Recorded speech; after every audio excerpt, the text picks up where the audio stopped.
ఏంటి ఘోరం? కనీసం మంచి భోజనం కూడా తినలేని స్థితిలో ఉన్నామా? ఎందుకిలా జరుగుతోంది? దీనికి కారకులెవరు?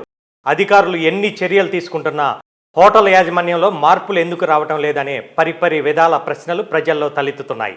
అందుకు కారణం హోటల్లో అపరిశుభ్రత, కుళ్ళిపోయిన మాంసాలు, పాడైపోయిన పదార్థాలే. హోటల్లో భోజనం చేయాలంటేనే వణికిపోవాల్సిన పరిస్థితి వచ్చిందని ప్రజలు వాపోతున్నారు.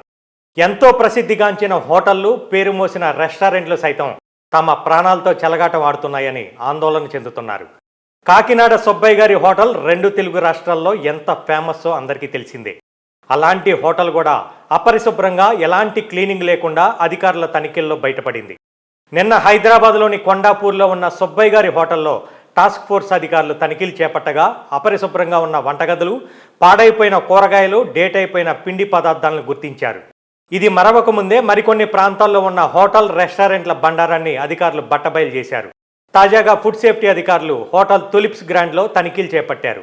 అందులో సైతం వంటగది అత్యంత అపరిశుభ్రంగా ఉందని వారు గుర్తించారు.